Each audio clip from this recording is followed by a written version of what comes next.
नमस्कार दोस्तों, मैं हूं विनोद जांगिड़। आज हम सीखेंगे टैली में कंपनी बनाने के बाद कंपनी की जीएसटी की डिटेल्स एंटर करनी होती है। ठीक है, उसके लिए सबसे पहले टैली के स्टार्टिंग विंडो पर चलते हैं और यहां आने के बाद F11 प्रेस करना है। F11 में टैली की कंपनी से रिलेटेड बहुत सारे फीचर्स ओपन हो जाते हैं और इन फीचर्स का यूज हम टैली में कस्टमाइजेशन करने के लिए कर सकते हैं।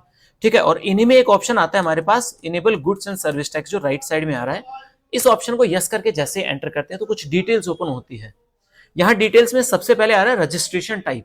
यहां पे दो ऑप्शन ओपन होते हैं, एक तो आ रहा है रेगुलर, दूसरा आता है कंपोजिशन।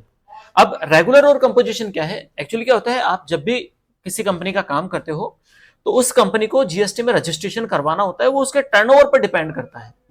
अगर आपकी कंपनी गुड्स का काम करती है तो 1.5 करोड़ से नीचे टर्नओवर होने पर कंपोजिशन स्कीम होगा और 1.5 करोड़ से ऊपर टर्नओवर होने पर रेगुलर स्कीम होगा। लेकिन अगर आपकी कंपनी सर्विस सेल करने का काम करती है तो 50 लाख से नीचे टर्नओवर होने पर तो कंपोजिशन और 50 लाख से ऊपर टर्नओवर होने पर रेगुलर में आता है। ठीक है, तो यहां से हम रेगुलर या कंपोजिशन अपने हिसाब से सेलेक्ट कर सकते हैं, जो कंपनी का टाइप होगा। यहां से मैंने रेगुलर पर क्लिक किया, उसके बाद एंटर करके नीचे आते हैं। फिर यहां हमसे पूछता है जीएसटीआईएन। आपकी कंपनी ने जब रजिस्ट्रेशन करवाया था तो डिपार्टमेंट के द्वारा आपको एक नंबर दिया जाता है, वो जीएसटी नंबर यहां लिखना होता है और ये जीएसटी नंबर 15 कैरेक्टर्स का होता है। शुरुआत में हमेशा स्टेट कोड आते हैं, जैसे राजस्थान का स्टेट कोड है 08, तो मैं यहां 08 लगाता हूं। उसके बाद फिर पैन नंबर आता है आपकी कंपनी का, या फिर अगर प्रोप्राइटरशिप फर्म है तो इंडिविजुअल पर्सन का, जो कंपनी का मालिक है, उसका जो पैन कार्ड नंबर होगा वो यहां आ जाएगा। अभी मैं यहां लगा देता हूं ये पैन कार्ड नंबर। ओके, ठीक है। पैन कार्ड नंबर लगाने के बाद फिर लास्ट में 3 कोड जीएसटी डिपार्टमेंट द्वारा यूनिक कोड बनाए जाते हैं, वो कोड आपको यहां डालना है। ठीक है, ये कोड डालने के बाद जैसे ही एंटर करोगे, यहां एक ऑप्शन आ रहा है पीरियोडिसिटी ऑफ जीएसटीआर 1। यह एक फॉर्म है कि अगर आपकी कंपनी रेगुलर में रजिस्टर्ड है तो आपकी कंपनी की सेल की डिटेल आपको गवर्नमेंट को देनी होती है। उसके लिए जो फॉर्म फिल करना होता है वो होता है जीएसटीआर 1। और यह फिल करने के 2 पीरियड होते हैं, एक तो मंथली और दूसरा क्वार्टरली। अब मंथली किसके लिए होता है? अगर आपकी कंपनी का टर्नओवर 5 करोड़ से ऊपर है तो आपको हमेशा मंथली रिटर्न फाइल करनी होती है।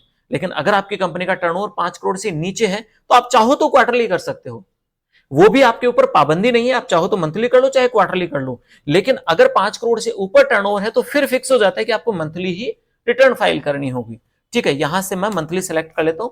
फिर नीचे एक ऑप्शन ओपन होता है ई इनवॉइस एप्लीकेबल।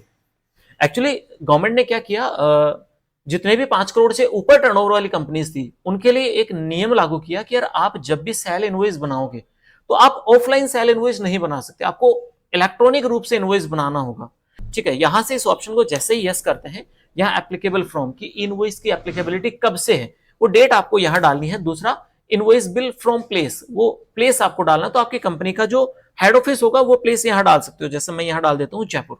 उसके बाद एंटर करते हैं, फिर आता है हमारे पास क्या, ईवी बिल डिटेल्स। अब ये ईवी बिल क्या है? एक्चुअली गवर्नमेंट ने क्या किया कि कोई भी ऐसी कंपनी जो जीएसटी में रजिस्टर्ड है उसको अगर गुड्स से ट्रांसफर करना है एक जगह से दूसरी जगह, तो उस सिचुएशन में आपको इनवॉइस तो बनाना ही है या चालान तो बनाना ही है, उसके साथ एक ईवे बिल और बनाना होगा। और ये केवल गुड्स से ट्रांसफर के लिए यूज किया जाता है। ओके, तो आपको यहां से इस ऑप्शन को यस करना है कि यार हमारी कंपनी के ऊपर ईवे बिल की नियम या ईवे बिल का जितने भी रूल्स हैं वो लागू होते हैं। उसके बाद डेट डालनी है, भाई किस दिन से ईवे बिल लागू हो रहा है, तो जिस दिन से कंपनी चालू हुई उस दिन का डेट आप यहां डाल सकते हो। उसके बाद एंटर प्रेस करते हैं। Applicable for intra state, maximum लोगों को यह पता होता है कि यार केवल एक स्टेट से दूसरे स्टेट में सेल करें तो ही ईवे बिल लागू होता है, जबकि ऐसा नहीं है। आप अपने ही स्टेट में अगर गुड्स ट्रांसफर करते हो तो उस सिचुएशन में भी ईवे बिल लागू होता है, और उसके लिए हमें इस ऑप्शन को क्या करना होगा, यस करना होगा। और यहां से जैसे ही एंटर करते हैं और सेव कर देते हैं तो जीएसटी का कुछ डिटेल हम फिल कर चुके। अब नेक्स्ट ऑप्शन आ रहा है set alter company GST rate and other details. इसके लिए इस ऑप्शन को फिर से हमें यस करना पड़ेगा। यस करते कुछ डिटेल ओपन होती है। यहां सबसे पहला हेडिंग आता है एचएसएन एंड एसएससी डिटेल्स का। अब ये एचएसएन और एसएससी डिटेल क्या है? एक्चुअली एचएसएन का फुल फॉर्म होता है हार्मोनाइज सिस्टम नॉमेनक्लेचर। इंडिया में जितने भी प्रकार के स्टॉक आइटम्स हैं उन सभी को एक कोड दिया गया है, वो कोड हमेशा क्या कहलाता है, एचएसएन कोड कहलाता है।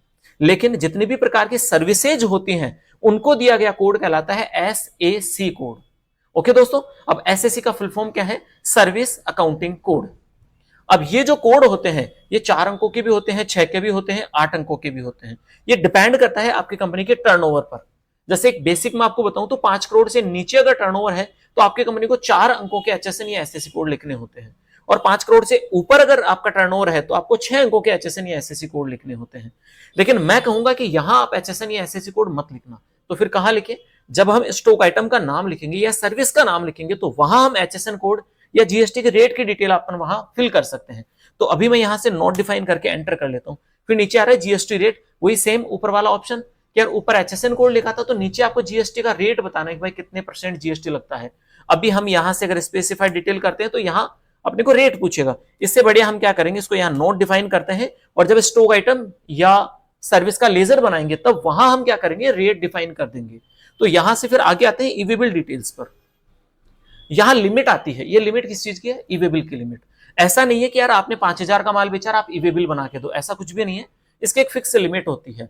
अगर आप अपने स्टेट से दूसरे स्टेट में गुड्स ट्रांसफर कर रहे हो तो लिमिट है 50,000 कि गुड्स की वैल्यू जैसे ही 50,000 हुई तो आपको क्या बनाना पड़ेगा, ईवेबल बनाना पड़ेगा। उसके नीचे जो आ रहा है लिमिट, वो आ रहा है इंट्रा स्टेट का। इंट्रा स्टेट का मतलब क्या होता है? अपने ही स्टेट में अगर सेल करते हो तो आपको कितनी लिमिट तक ईवेबल की जरूरत नहीं होती। ये आपके स्टेट पर डिपेंड करता है। हर स्टेट अपने हिसाब से इसको सेट कर सकता है। राजस्थान की अगर अपन बात करें तो कुछ आइटम्स के लिए 2 लाख है और कुछ आइटम्स के लिए 1 लाख है ये लिमिट। तो अभी मैं यहाँ पे 1 लाख डाल देता हूं। ओके, 1 लाख डाल के जैसे ही हम एंटर करते हैं नीचे आ जाते हैं। फिर आता है यहाँ पे लिमिट इंक्लूड्स, कि आपकी ये जो लिमिट डाली है ये लिमिट इनवॉइस की वैल्यू से लेना है या एग्जाम्प्ट गुड्स से लेना है। अभी हमें यहाँ लेना है वैल्यू ऑफ इनवॉइस। और फिर यहाँ ऑल सेक्शन करते हुए वही बात जो भी शुरुआत में बताया था कि HSN या SSC एक फिक्स डिजिट तक लिया जाता है, 4 अंकों का, 6 अंकों का या 8 अंकों का, वो आपको यहां से सेलेक्ट करना है और वो सेलेक्ट करके आपको यहां से सीधा एंटर करके सेव कर देना है। और इस विंडो को भी एंटर करते हुए सेव कर दो या फिर कंट्रोल के साथ A प्रेस करके आप सेव कर सकते हो। ठीक है, तो जो कंपनी GST में रजिस्टर्ड होती है उसके लिए ये सारी डिटेल फिल करना बहुत जरूरी होता है। ओके दोस्तों, तो ये था हमारा कंपनी का GST का डिटेल। अगर आपको वीडियो अच्छा लगा हो तो वीडियो को लाइक एंड शेयर करें और चैनल को सब्सक्राइब जरूर करें।